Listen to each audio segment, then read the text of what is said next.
Oui, c'est bon. Donc effectivement, cette présentation venait vraiment à la suite de la présentation que devait faire le docteur Hinderners. C'est avec beaucoup de tristesse d'ailleurs que j'ai appris son décès. Bon, je suis quand même là donc, pour vous parler d'un sujet qui sort un petit peu de la thématique peut-être de la journée, mais qui pour moi a quand même un lien très fort avec les troubles de l'addiction. C'est la prévention du suicide. Donc déjà, je remercie l'équipe d'organisation de la Coréade de m'avoir invité aujourd'hui pour vous parler de ça, parce que c'est une opportunité qu'on n'a pas très souvent de pouvoir parler prévention du suicide au grand public, alors que c'est un sujet qui est vraiment très important à développer au niveau de la société, parce que c'est un sujet dont on ne parle pas. Voilà, je me présente du coup très rapidement. Donc, je m'appelle Bill McKellar, je suis donc psychologue au Centre de prévention du suicide, au Centre hospitalier Henri Laborie à Poitiers. Je suis également donc coordinateur au numéro national de prévention du suicide sur le centre répondant de Poitiers, donc qui couvre le nord de la Nouvelle-Aquitaine. Je devais être accompagné aujourd'hui par ma collègue de Bordeaux, Madame Royer, mais malheureusement, elle a eu un imprévu, donc elle ne peut pas être là, elle s'en excuse vivement. Donc tout d'abord sur ce numéro national de prévention du suicide, je commence par le nom, parce que c'est un nom qui a été officieusement un petit peu revu depuis le lancement du dispositif en octobre 2021. On parlait vraiment de 2 numéros de prévention du suicide au départ, mais très vite on s'est rendu compte qu'on avait des appels téléphoniques de personnes qui n'avaient pas forcément des idées suicidaires mais qui allaient très mal. Et ces personnes ne se sentaient pas forcément très légitimes à nous appeler. Donc, nous demander, est-ce que j'ai vraiment le droit de vous appeler parce que vous êtes un numéro de prévention du suicide? Est-ce que je peux vous solliciter? Et la réponse, bien sûr, est oui. Maintenant, je parle plutôt, et assez largement, l'équipe 3114 au niveau national parle plutôt maintenant de numéro national souffrance psychique et prévention du suicide. C'est vraiment une notion vraiment très importante à garder en tête, parce que effectivement on n'est pas uniquement là dans la prévention du suicide. Alors, j'espère que je ne fais pas de bêtises. Ah si, c'est bon. Voilà.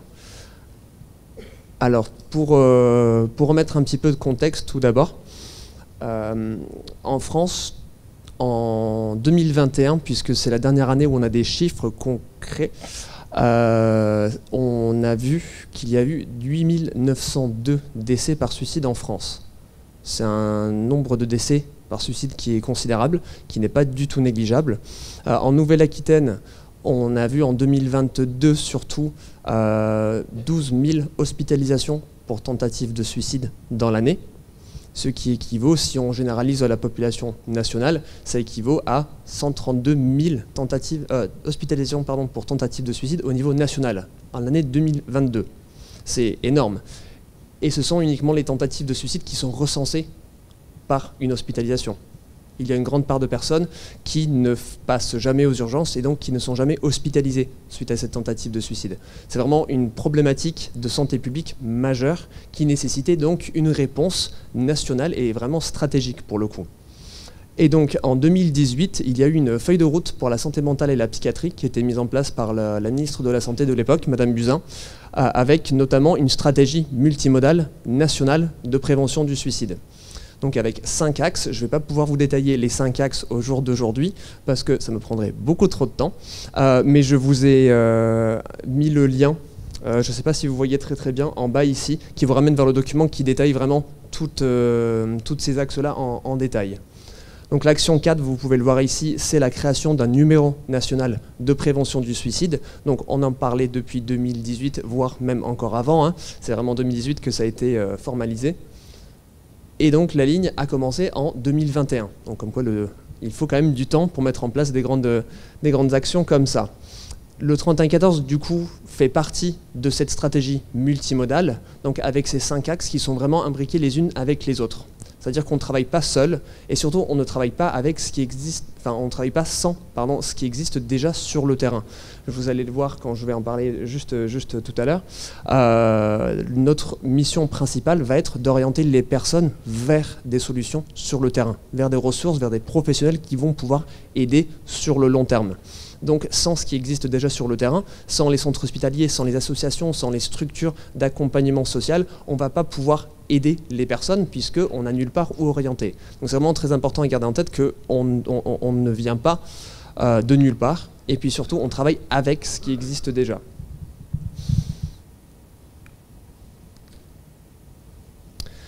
Donc le numéro national, qu'est-ce qu'on fait concrètement ? Du coup, c'est une ligne téléphonique, donc disponible 24 heures sur 24, 7 jours sur 7, sur tout le territoire français, pour permettre aux personnes en souffrance psychique, avec ou non des idées suicidaires, de pouvoir déjà commencer à en parler. C'est la première étape. Si les personnes peuvent déjà commencer à nous en parler, c'est l'étape la plus importante, je dirais. Parce que maintenant, on va pouvoir en discuter, on va pouvoir échanger, creuser un petit peu le sujet et amener vers du mieux. Donc dans un premier temps, il faut qu'on soit dans une écoute, tout simplement, une écoute active, mais on pose la question, quand quelqu'un nous appelle, dites-moi, qu'est-ce qui se passe ? Et là, pendant 20 minutes, la personne va nous dire tout ce qui se passe dans sa vie, tout ce qui lui fait souffrir au jour d'aujourd'hui, parce qu'elle aura entendu qu'on est en capacité de l'entendre. C'est également du coup de soutenir les appelants lors des appels, de pouvoir remettre un petit peu d'ordre dans ce qui se passe dans leur vie. Souvent, une personne qui est en détresse psychique intense, voire avec des idées suicidaires, il y a une certaine désorganisation cognitive qui se met en place. Donc la personne n'arrive plus à se situer dans une temporalité qui est correcte. Donc déjà d'avoir une personne au bout du fil qui va pouvoir remettre les choses un petit peu dans un ordre, ça va venir apaiser, dans un premier temps, la souffrance. En fonction de ce que la personne va nous dire, on va faire ce qu'on appelle une évaluation du potentiel suicidaire. Donc ça nécessite une formation spécifique pour pouvoir la faire, mais concrètement, qu'est-ce qu'on fait ? On met les pieds dans le plat, on pose la question, est-ce que vous avez eu ou est-ce que vous avez actuellement des idées suicidaires ? Et en fonction de la réponse et en fonction des questions qu'on va poser après, notamment l'urgence de la situation, c'est-à-dire dans quelle temporalité se situe un éventuel passage à l'acte suicidaire, on va orienter vers un dispositif, une structure, une association, en fonction de ce que la personne nous aura avancé concernant les motifs de sa souffrance. Donc ce n'est pas uniquement du médical, mais même si ça peut l'être, une orientation vers les urgences, une orientation vers un psychiatre en libéral, une orientation vers un psychologue, voilà. Mais ça va aussi être une orientation vers des services d'aide sociale, les maisons des solidarités par exemple, des associations, les XAPA, je prends l'exemple. Vraiment tout ce qui va toucher à la souffrance de la personne au moment vraiment où elle nous appelle. Parce qu'une personne qui va nous appeler un jour, qui va nous rappeler 2 jours plus tard, c'est pas forcément la même chose qui va être avancée durant l'appel.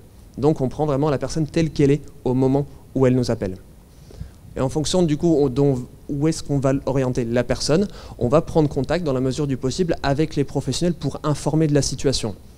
Nous, l'intérêt, c'est que si on envoie par exemple une personne aux urgences du CHU de Poitiers, d'informer les urgences que la personne va arriver en amont, pour éviter que la personne n'arrive, ne sache pas trop pourquoi elle est là, de cette désorganisation cognitive, et que la personne finalement ce n'est pas forcément la réponse qu'elle veut, et donc va se sentir, ne va pas se sentir aidée déjà dans un premier temps. Et puis la prise en charge va être compliquée, on va moins pouvoir lui venir en soutien. Donc nous, de pouvoir faire le lien avec les professionnels, on a tout à y gagner. Ça nous prend 3-4 minutes de notre temps, mais la personne pourra bénéficier d'une prise en charge qui sera beaucoup plus efficace, beaucoup plus adaptée par rapport à ce qu'elle nous aura dit. Oui, j'ai parlé du lien avec les professionnels, mais on peut aussi faire le lien avec l'entourage personnel. On le fait moins parce que ça peut être compliqué de responsabiliser les proches, parce que les proches souvent n'ont pas une formation en tant que professionnel du soin ou du social.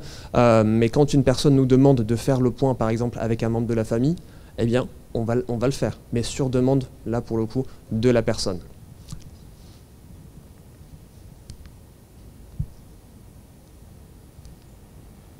Parfait. Donc concrètement, qui c'est qui nous appelle au 3114 ? Comme je disais tout à l'heure, toute personne en état de souffrance psychique, avec des idées suicidaires ou non, de tout âge. De tout âge, c'est-à-dire qu'il n'y a pas de limite d'âge pour appeler le 3114. C'est vraiment toute personne en souffrance psychique ou avec des idées suicidaires. Ce qui veut dire qu'il n'y a pas besoin d'autorisation parentale pour nous appeler. Les mineurs peuvent nous appeler d'eux-mêmes sans forcément obtenir l'accord des parents. Nous, en revanche, on a des obligations, bien sûr en tant que professionnels du soin, c'est-à-dire l'obligation de mettre au courant un adulte de confiance désigné par le mineur qui va nous appeler. Ce qui n'est pas systématiquement les parents. On a cette liberté-là quand il s'agit des conduites suicidaires chez les personnes mineures. Pour vous donner un ordre d'idée des tranches d'âge, la personne la plus âgée qu'on a eue sur le centre de Poitiers, puisque je ne peux pas parler pour le centre de Bordeaux, avait 94-95 ans de mémoire. La personne la plus jeune avait 7 ans et demi. Et les jeunes, on en a de plus en plus qui nous appellent. Nos jeunes vont très mal, surtout depuis cette crise sanitaire qu'on a tous vécue, mais les jeunes ont la possibilité de nous solliciter en cas de besoin. On a eu une action aussi envers les personnes de l'entourage des personnes en souffrance, ce que nous on va appeler des personnes tierces, donc quelqu'un qui appelle pour quelqu'un d'autre. Je vous appelle parce que la semaine dernière, au repas de famille, mon frère il m'a tenu des propos qui étaient quand même assez inquiétants. Qu'est-ce que je fais? Qu'est-ce qui se passe? Est-ce qu'il faut vraiment réellement que je m'inquiète ou pas? On va reprendre la situation déjà avec la personne. On va éventuellement voir s'il peut y avoir des idées suicidaires en fonction de ce qui aura été dit. Voilà, est-ce que c'est inquiétant ou pas? Si on estime que c'est nécessaire, on va directement demander les coordonnées de la personne concernée et les appeler nous-mêmes. On n'attend pas systématiquement que les gens viennent vers nous, on va appeler aussi si besoin. Bon, la plupart du temps, le premier appel, les personnes ne répondent pas, simplement parce que qu'est-ce qui s'affiche sur l'écran du téléphone? Plus 33 31 14. Ça donne pas envie de décrocher, on va pas se mentir. Donc on va laisser un message vocal bienveillant en expliquant qui nous sommes, que telle personne nous a contacté, elle s'inquiète pour vous, donc on se permet de prendre contact pour vous proposer notre soutien. Dans la grande majorité des cas, les personnes finissent par nous rappeler. La grande majorité des cas. On a une action également vers les professionnels, très important aussi, les professionnels qui rencontrent une personne qui fait allusion éventuellement à des idées suicidaires. En tant que professionnel, la grande majorité des professionnels, là de santé je parle, ne sont pas formés à la prévention du suicide ou à l'évaluation du potentiel suicidaire. Donc quand on n'est pas formé, ça ne s'invente pas. Donc si un professionnel a une personne en consultation, en entretien, qui fait allusion à des idées suicidaires, les professionnels sont totalement légitimes de nous appeler pour avoir un avis sur la situation, pour savoir qu'est-ce qui peut être fait. Quelque chose qui se fait de plus en plus, notamment, et que je trouve vraiment très intéressant, c'est que les professionnels commencent à nous appeler en présence de la personne souffrante. Et c'est vraiment quelque chose que j'encourage parce que pour un premier contact, c'est vraiment ça amorce le lien qui pourrait être fait plus tard. Ça se limite à un appel souvent, mais déjà en tant que premier appel, ça amène vraiment un lien fort par la suite. La personne pourra nous faire confiance dans un deuxième temps. C'est vraiment très très intéressant de faire ça. Donc je vous l'encourage en tant que professionnel, si jamais la situation se présente, de nous appeler si la personne, vous sentez d'ailleurs, enfin d'autant plus si vous sentez que la personne ne veut pas nous appeler par elle-même, de dire bon, là ça m'inquiète ce que vous dites, on va appeler le 3114 ensemble. Vraiment, ce serait vraiment super. On a une action finalement envers les personnes endeuillées par suicide, parce que le deuil après suicide, c'est un deuil qui est très spécifique, avec beaucoup d'émotions, notamment de culpabilité, un deuil vraiment très difficile à passer. Donc ces personnes ont besoin d'être accompagnées aussi, soutenues. Donc c'est notre rôle aussi d'orienter vers les ressources au niveau national et au niveau local qui vont pouvoir les aider à passer cette période et ne pas en arriver à avoir des idées suicidaires ou faire un passage à l'acte suicidaire eux-mêmes.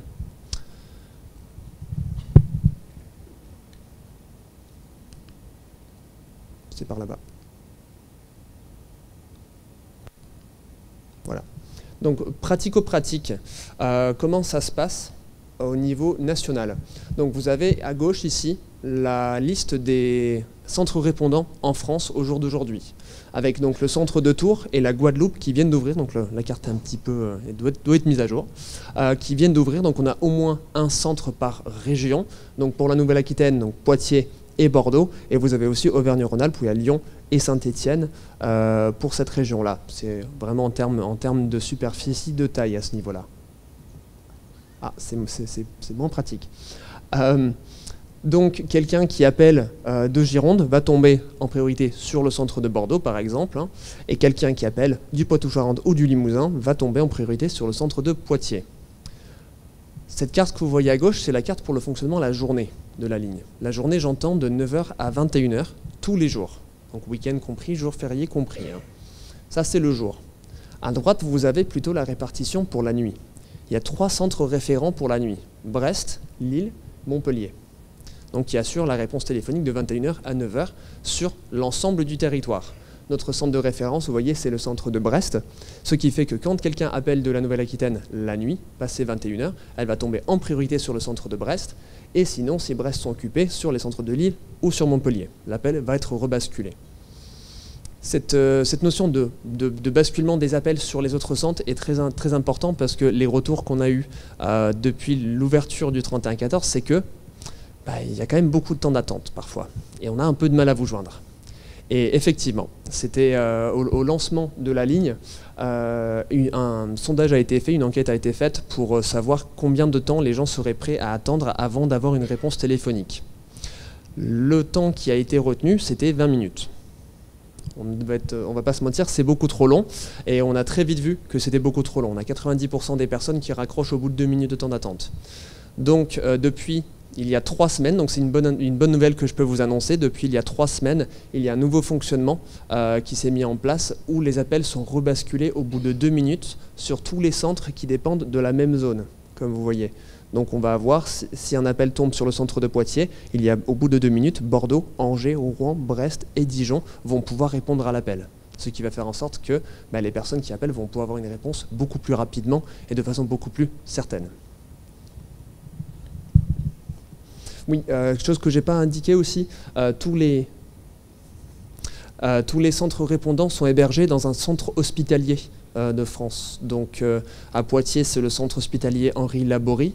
Sur Bordeaux, c'est le CH Charles Perrins qui héberge le 3114. Donc c'est vraiment un dispositif qui est professionnel, donc qui découle vraiment d'un centre hospitalier. Donc c'est des professionnels de santé qui font cette réponse téléphonique, mais j'y reviendrai à l'instant. Donc en ce qui concerne l'organisation du centre, je suis peut-être passé sur un slide. Ouais, je suis passé sur un slide. Est-ce que ça a marché? Voilà, j'y touche plus. Juste très rapidement, une parenthèse sur des termes qui définissent un petit peu la ligne 3114. Tout d'abord, la gratuité de la ligne. Il s'agit d'un numéro vert, donc les appels sont totalement gratuits, peu importe de quel opérateur on nous appelle. C'est des appels qui sont répondus donc par des professionnels de santé, donc des psychologues et des infirmiers au niveau national, donc qui sont spécifiquement formés à la désescalade de crises suicidaires et donc l'évaluation du potentiel suicidaire aussi, de fait. C'est une ligne qui est confidentielle, mais qui n'est pas anonyme. C'est une nuance qui est très importante pour nous, puisque les personnes qui nous appellent, on a besoin en fait d'avoir des informations sur elles. Puisque si jamais on a besoin de faire une intervention de secours sanitaire, ce qui peut nous arriver plus ou moins régulièrement, si on n'a pas les informations sur la personne, on ne va pas pouvoir répondre et venir en aide à quelqu'un qui est en détresse, voire en danger. D'autre part, si la personne ne nous donne pas son identité, ses informations personnelles, on va avoir beaucoup plus de difficultés à l'orienter vers une structure qui est autour de chez elle. Parce que l'idée, c'est vraiment de travailler dans du local. Par exemple, je prends l'exemple de l'âge. Il y a beaucoup de dispositifs qui font, je ne sais pas, 7 ans, 15 ans. D'autres qui vont s'arrêter à 21 ans, d'autres qui vont s'arrêter à 23 ans. Pour les personnes âgées, des dispositifs qui commencent à 60 ans, d'autres à 65. Donc si on n'a pas ces informations-là, on va avoir beaucoup de mal en fait, à orienter vers un dispositif qui va être efficace, qui va être adapté pour la personne.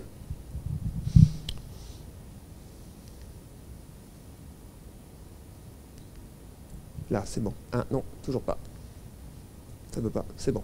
L'organisation d'un centre répondant, c'est une organisation hospitalière assez classique en fait, avec un responsable médical par centre. Sur Poitiers, il s'agit du docteur Jean-Jacques Chavagna, qui est quand même connu en Poitou-Charentes pour ce qui est de la prévention du suicide. Sur Bordeaux, c'est le docteur Florian Giron, qui est responsable du centre 3114.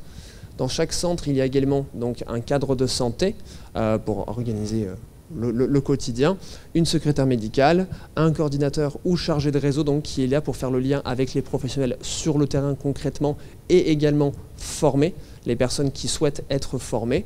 D'ailleurs, si il y a des personnes entre vous qui souhaitent être formées à la prévention du suicide, le plus simple, c'est de vous référer à votre ARS au niveau local pour avoir le nom de la personne qui coordonne ces formations-là.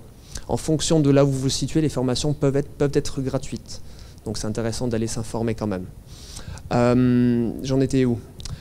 Un travailleur social par centre aussi. Tous les centres n'en ont pas. Sur Poitiers, on a recruté notre assistante sociale au mois de janvier de cette année, donc ça a pris quand même un petit peu de temps pour trouver quelqu'un sur le centre, mais c'est quelqu'un qui va vraiment pouvoir nous aider sur des problématiques plutôt du coup de financier, logement, d'isolement social, pardon, oui. Voilà, tout ce côté-là que les infirmiers et psychologues ne vont pas forcément être extrêmement sensibles à ça de par leur métier de fait. Et donc je finis sur ça, puisque vous aurez peut-être des situations qui vous viennent en tête, des informations qu'il vous faut pour votre structure, pour votre organisme, pour votre centre hospitalier éventuellement, puisque le numéro 3114 est encore très mal connu au niveau national. Je ne sais pas combien de personnes ici connaissaient déjà le numéro 3114. Ce serait intéressant que si vous pouvez lever la main si vous connaissiez déjà. Bon, ça fait une bonne moitié, mais ça fait aussi une moitié qui ne connaissait pas. Donc c'est aussi l'intérêt de faire ce genre de communication pour faire connaître cette ressource qui est vraiment une ressource donc, pour les personnes qui sont en détresse, mais aussi un outil pour les professionnels pour pouvoir accompagner les personnes qui parlent éventuellement de souffrance psychique ou d'idées suicidaires. Vous pourrez trouver d'ailleurs de la documentation, j'ai vu qu'il y avait des personnes qui en avaient déjà pris tout à l'heure, c'est super, dans le couloir côté café, si jamais vous voulez prendre des cartes ou des dépliants, des affiches, des bracelets, parce que le jaune pétant c'est à la mode on me dit, donc n'hésitez pas. Merci beaucoup.